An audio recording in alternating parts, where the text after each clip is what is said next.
Sir आज के बड़े सवाल क्या होंगे? बड़े सवाल काफ़ी हैं, लेकिन पहले से थोड़े कम, क्योंकि कई सारे सवालों के पूजा ऐसा ही जवाब मिलते दिख रहे हैं ना। जैसे जैसे सवाल मिल जाते हैं, जवाब मिल जाते हैं, सवाल कम हो जाते हैं अपने आप।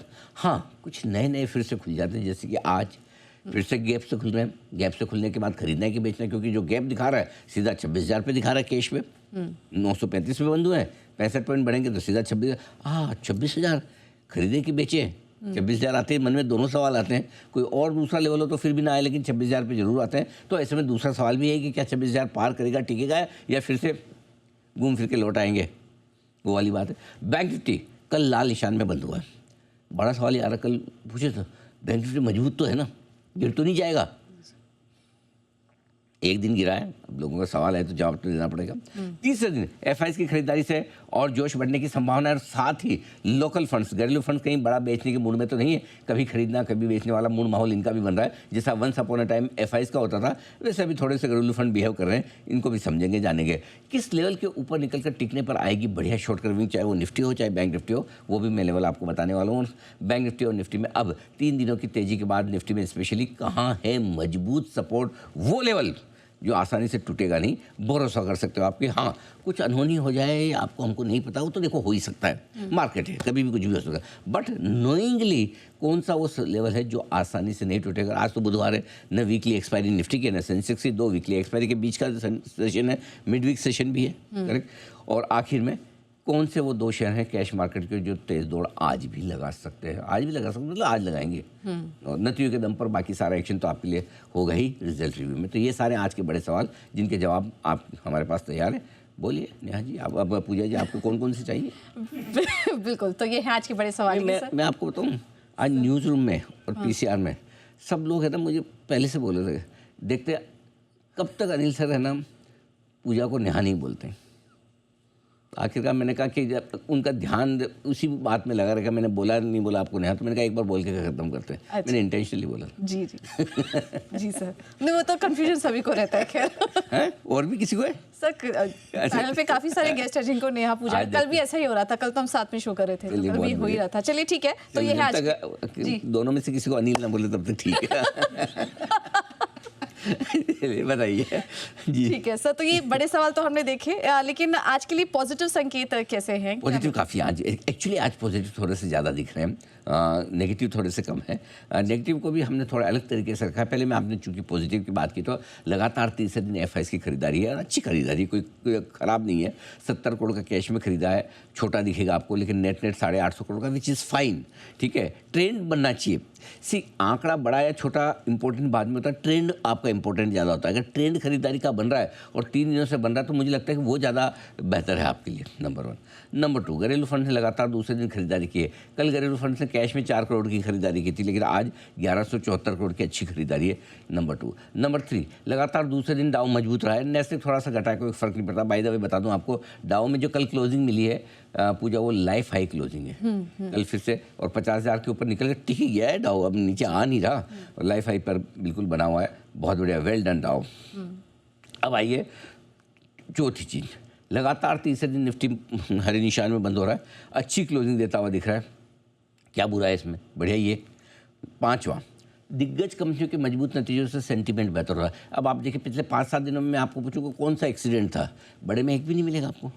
और वीकेंड से एसबीआई ने जो कमाल किया, आज भी देखिए बाजार बंद होने के बाद नंबर आए, एक भी एक्सीडेंट नहीं है। 7-8 नंबर थे कल तो, कल तो बहुत सारे नंबर से, एक्सीडेंट वाला कोई भी नहीं है, करेक्ट ये तो। इसके अलावा मिड कैप कंपनियों के भी नंबर्स अच्छा आ रहे हैं। कई सारे मिड कैप्स आपको ऐसे मिल जाएंगे इस वक्त, स्मॉल कैप ऐसे मिल जाएंगे जिनके भाव टूटे हुए हैं, रिजल्ट अच्छे आ रहे हैं, जहाँ पर आपका मन कर सकता है कि बस थोड़ा सा मार्केट ठीक हो जाए तो फिर खरीदूँ। ये वाली फीलिंग लोगों में आ रही कुछ मिड कैप स्मॉल कैप शेयरों में। अच्छा, एक और बात ये कि बाजार के लिए घरेलू इवेंट्स जितने भी है, बड़ी इवेंट्स, वो निकल गई। आपका बजट निकल गया पिछले हफ्ते, ठीक है। ट्रेड डील आ गई, ट्रेड डील की फाइन प्रिंट्स भी आ गई, ठीक है। फिर आपकी आरबीआई पॉलिसी भी आ गई, मोटा मोटी सारी चीज़ें। लोकल तो रियल सीजन भी ख़त्म होने जाएगा, आपको तो खुशी होती है। रियल सीजन ख़त्म होने में जो खुशी पूजा को होती है, मैं बता नहीं सकता। मतलब जो चैन की सांस लेती है, हाँ अब शाम को लेट तक काम करने का झंझट छूटा, क्योंकि रिजल्ट में बहुत टीम को बहुत काम करना पड़ता है नेचुरली, मैं समझता हूँ, क्योंकि सारे रिजल्ट्स बनाओ, एनालिसिस करो, ये वो सब। तो 14 फरवरी लास्ट रहेगा ना मेरे ख्याल से? हाँ, ये बस लास्ट लेग ही चल रहा है रिजल्ट, लास्ट लेग चल रहा है। तो अच्छा, तो रिजल्ट्स की भी आपके मोटा मोटी इवेंट्स की जो सारी रिस्क है वो ख़त्म हो जाएगी। 2-3 चीज़ें बड़े हैं ना जो ये आपके लिए पॉजिटिव ऐसे हैं कि जिनको आप ये समझिए कि ये सेंटिमेंटल रीज़न। देखिए फॉर एग्जांपल, बाजार बढ़ रहा है धीमे धीमे, 26,000 आ गया है, लेकिन तेजी पे भरोसा किसी को नहीं है। कोई मानने को तैयार नहीं बन सके तेजी होगी। मैं अभी 2 दिन थोड़ा फैमिली फंक्शन शादी वादी में भी था, जो मिलता है बोलता क्या लगता है, मैं बोलता अच्छा लगता है तेजी, पर तुरंत बढ़ तो रही नहीं है। मैंने कहा इसीलिए अच्छा लगता है। नहीं लेकिन 1.5 साल से नहीं बढ़ रहा है, मैंने कहा इसीलिए अच्छा लगता है। कब बढ़ेगा पता नहीं, मैंने कहा इसलिए अच्छा लगता है। अच्छा, मतलब फिर भी मतलब है कि जो ठीक है आप अनिल जी वो बोल रहे हैं इसलिए मान लेते हैं, बाकी हमको तो तेजी लग रही। मतलब ऐसा रेस्पेक्ट रखने के हिसाब से ठीक है अनिल जी बोल रहे हैं कि तो भरोसा किसी को है ही नहीं तेजी पे, सीरियसली। ठीक है, उछाल में सबको बेचना है, मेरा भाव आया बेचूं, मेरा भाव आया बेचूं, बस वो वाला मन समय। यार एक बार निकले जान छूटे, कोई वो उसका लार्ज कैप शेयर हो या स्मॉल कैप शेयर हो या मिड कैप हो या फिर एफएनओ की पोजीशन हो, सबको छूटना है। ठीक है, तो वो है ना डिसबिलीफ वाली चीज़ है। इसीलिए मैं कहता हूँ आखिरी पॉइंट जो है वो बहुत काम का है पूजा। धीमे धीमे बाजार का बढ़ना बाजार की सेहत के लिए अच्छा है। देखो भाई, एक हमें तो बचपन से सिखाया भाई कि अनलेस अनटिल आप वाकई में कोई है ना दौड़ लगा रहे हो, कोई कंपटीशन में, तो अलग बात है। वो श्री अमिताभ बच्चन साहब ने भी कहा था हमारे रग्बी एंथोनी में कि इतना तेज़ी से तो आदमी लाइफ में 2 ही बार भागता है, या तो ओलंपिक का रेस हो या फिर पुलिस का केस हो। है ना, पीछे या तो आपके पुलिस में। तो इसलिए हमारे कौन से ओलंपिक में हमें 100 मीटर की दौड़ दौड़नी है। हाँ। हमें तो मैराथन दौड़ना है। अगर हमें 42 किलोमीटर दौड़ना है तो धीमे धीमे चले ना, आराम से। कभी ठोकर लग भी जाए तो संभल जाए, गिरे तो भी थोड़ी बहुत खरोच आ जाए। 100 मीटर वाला आदमी जब दौड़ेगा तो दांत और हाथ पैर घुटने उठने फूटेंगे, तोड़ेंगे, कुछ ना कुछ तो ऐसा ही होगा। तो इसलिए ये सेहत, बाजार की सेहत के लिए बहुत अच्छा है। हमारी स्पीड इज़ वेरी गुड। बस ये सारे बाजार के लिए पॉजिटिव है। बिल्कुल। शनै शनै, शनै शनै, अरे वाह, बहुत दिनों बाद सुना ये शब्द शनै शनै। आजकल काफ़ी ट्रेंड हो रहा है सर ये। ऐसा है? हाँ जी, ये भी काफ़ी बात हो रही है। अरे वाह, तो चलिए, ऑफ ट्रेंड हूँ। नहीं, मैं 3-4 दिन से बिजी भी था, इसलिए अब आज से ट्रेंड पकड़ लूँगा जी। तो चलिए, धीमे धीमे बढ़ना बाजार की सेहत के लिए भी काफ़ी अच्छा है। सर ये तो पॉजिटिव बात हुई, लेकिन अब रिस्क कहाँ नज़र आ रहा है? देखिए, रिस्क अच्छी बात है कि आपने नेगेटिव नहीं पूछा, क्योंकि नेगेटिव ज़्यादा कुछ आप सोचोगे तो नेगेटिव मिलेंगे भी नहीं। हाँ, लेकिन बाजार में हमेशा रिस्क रहती है, और स्पेशली जब तक आप पैसा न लगाएं तब तक रिस्क कम रहती है। जैसे ही पैसा लगाएं उसके बाद रिस्क बढ़ जाती है। तो रिस्क क्या है वो जान लीजिए, समझिए। और देखो, जो चीज़ें नोन है वो होती है वोलेटिलिटी, और जो चीज़ें अननोन है वो चीज़ें होती है रिस्क। जो पता है कि ये होने वाला है, उसके चलते वोलेटिलिटी हो सकती है। रिस्क मैं उसी को मानता हूँ जो आपको पता नहीं कि क्या होने वाला है। ठीक है, तो ये थोड़ी सी वोलेटिलिटी वाली चीज़ें ज़्यादा है। बजाय एक रिस्क का एफआईज की खरीदारी है, लेकिन लोगों को भरोसा नहीं कि ये लेंगे, क्योंकि एफआईज ने इतनी बेवफाई की है इतने लंबे समय तक, तो सबको लगता है पता नहीं कितने दिन खरीदेंगे नहीं खरीदेंगे, एकदम किस दिन एकदम से मूड बदल देंगे। वो है ना, वो डर, या वो कहना चाहिए कि वो माइंडसेट अभी भी लोगों में। मैं और एक चीज़ बता रहा हूँ, जिस दिन लोगों को पता चल जाए कि अब एफआईज बेचने वाले नहीं लेने वाले हैं, फिर आ जाएंगे दौड़ के खरीदने के लिए। तो एक ये ट्रिगर ऐसा है जो लोगों के मन में खटका हुआ है अभी भी, यार लेंगे कि नहीं लेंगे, थोड़ा थोड़ा ही ले रहे हैं, ऐसे कोई मज़ेदार तो नहीं खरीद रहे हैं। ये वाली बात नंबर 1। नंबर 2, घरेलू फंड्स खरीद तो रहे हैं, लगातार खरीदें, बीच में 1-2-4 दिन छोड़ दीजिए, बाकी तो बेचारे 106 दिन तक का तो रिकॉर्ड बनाए थे उन्होंने। अब भी क्या है, ले रहे हैं, लेकिन थोड़ा कम हो गया, पहले के मुकाबले में कम हो गया। हालांकि कल वैसे डेटा बहुत अच्छा आए थे, मैं पॉजिटिव लिखना रह गया। एक म्यूचुअल फंड के डेटा भी पिछले महीने के आए तो बड़े ही आए।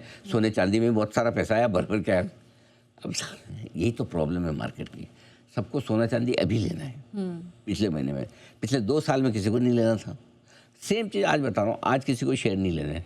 साल 1.5 साल बाद, 6 महीने बाद जब तेजी होगी, फिर सबको लेने होंगे। सबको लेना होगा, ये होगा ही, ये सबके साथ होता है, हर एसेट क्लास में होता है। प्रॉब्लम क्या है, इक्विटी मार्केट बदनाम है खाली।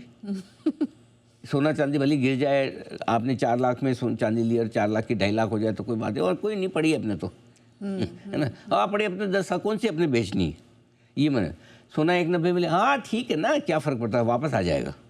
ये कॉन्फिडेंस इक्विटी में नहीं आता लोगों को, वहाँ पे टेंशन आने लगती है। जबकि सोना चांदी कहीं ज़्यादा इक्विटी के मुकाबले में लोगों के पास में। अब यही है वो है, जिस चीज़ का डर है, इनको हमेशा शेयर को लेकर डर रहता है, सोना चांदी में डर नहीं रहता, आ ही जाएगा भाव। मैं ये बोलता हूँ, अगर डर है चलो है किसी स्टॉक को लेके हो सकता है, इंडेक्स को लेके तो नहीं है ना। अगर आपको इतना डर लगता है तो खाली इंडेक्स फंड खरीदो, इंडेक्स लेके रख लो।